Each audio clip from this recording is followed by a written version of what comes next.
本视频历经3年零5个月，记录我独自一人成功恢复一条犀牛的鲑鱼种群，并让村民吃上鲑鱼肉的全过程。这所有的一切从2022年3月开始。老人看到我在外面犀牛钓了一些鲑鱼回来，很是吃惊，误以为当地有鲑鱼的。了解后抱怨说由于药毒10几20年没看到鲑鱼踪迹了，已经完全绝种了。以此为契机我抱着试试的态度尝试恢复这里的鲑鱼种群。4月我又放流了一批当地水系野钓的鲑鱼，增加数量，让它们更快的匹配繁殖。6月很少露头的鲑鱼突然出现，并伴随着一些异常举动，攻击靠近的冷水鱼。通过仔细观察，原来这条母鲑鱼产崽了。正儿八经的护犊子。这一刻，我对木叶鲑有了全新的认识。这一窝鲑鱼苗起码有几百尾了。7月。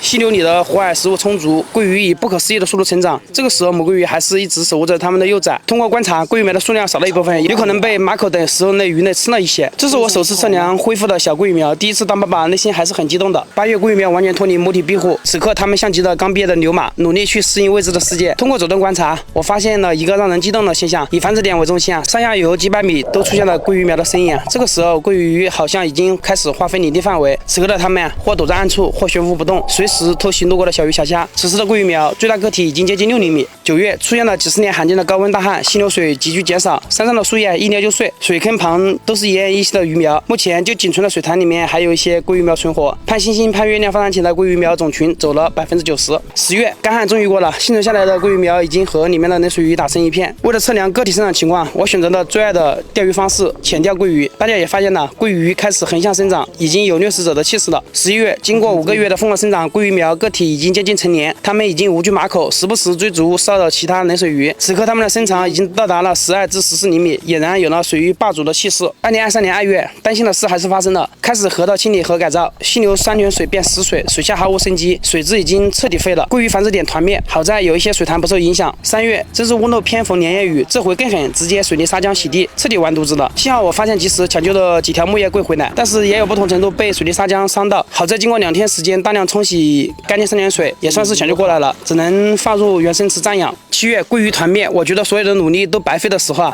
村民带来的好消息，上游发现了鲑鱼苗踪迹。坏消息就是这里也要清理改造了。我此时能做的就是赶时间抢救一些鱼苗。瞧，这不就是之前繁殖出来的鱼苗的挚爱蛋吗？这些抢救回来的鱼苗，通过我的精心饲养，最终还是把它们放到了铁笼养鱼的水潭，这里足够安全。8月，由于当地一直在改造河道，我原本是放弃继续恢复鲑鱼种群的，但是看到鲑鱼苗的挚爱蛋都出来了，还是想继续试试。我决定调整放流策略，把之前收集在原生池的鲑鱼放流到更上游去，让它们猥琐发育。2024年3月，由于外部突发因素太多，为了多一种修复手段，我开始摸索人工鲑鱼苗繁殖。这不，一过冬季，我就试着把荒废的水池利用起来，营造成户外溪流的样子，放入大功率照浪泵，试一试运气。4月份，吃够的黑河虾，鲑鱼肚子里面全是快要成熟的卵，也就10来天后水池里面新生命诞生了，木叶鲑鱼苗终于来了。为了让它们吃饱喝足，我每天都去找足够多的湖饵投放到里面，鱼苗一天天长大，直到出现了死鱼问题。为了不团灭，我拿了一半去放流，希望虽然渺小，但能活一些下来。让我万万没想到的就是遇到了成群的鸭子，没看黄历就是这么倒霉。5月份，我分了一批鲑鱼苗出来，放养在这个塑料箱里面，尝试小空间养鲑鱼。适应几天时间后开始喂第一批湖饵，自己繁殖的就是不客气马上开口。6月份，鱼池换水消毒几次后没有出现死鱼，长大的鲑鱼苗开始独自生活，随时偷袭捕食路过的黑河虾。为了清理鲑鱼拉的粪便，然后我又放了一些金色鲤鱼。这个时候视角转移到溪流，这里之前放流的木叶龟种鱼也自然繁殖出了超多的鲑鱼苗，两边进展都很顺利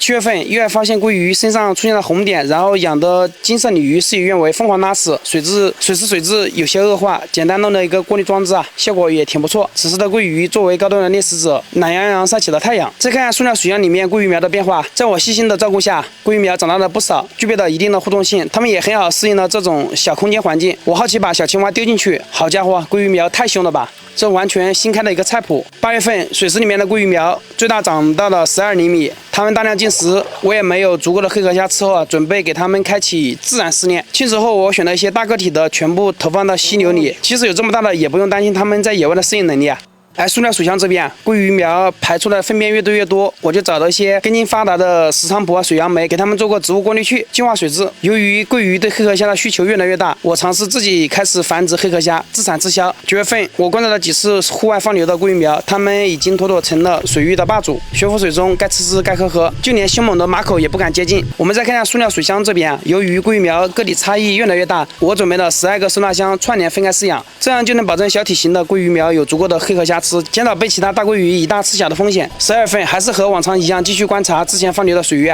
老样子合理利用工具做了2条样本，这体型不流口水才怪啊！测量一下，一条20厘米，一条19厘米。2025年3月，把12个收纳箱里面培育的木叶龟捉出来，然后在合适的位置放流。小型木叶龟的数量增加，意味着繁殖概率的增加。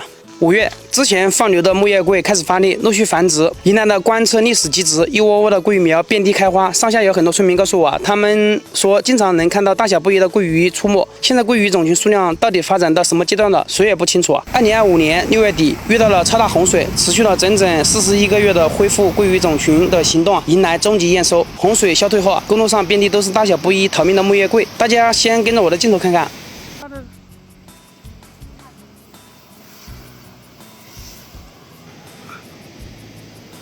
后面我听说又来了几个村民，每个人都捡了几斤木叶龟。时间证明了，原来一个人真的可以恢复一条溪流的单一鱼种种群，让村民的菜谱里有鲑鱼这个终极目标，我终于实现了。我想现在很多网友也发现了，网上有越来越多的朋友都在加入修复自己家乡的溪流生态的行动中去，可谓是人多力量大。小时候青山绿水、鱼儿畅游的画面，或许真的有机会再次出现。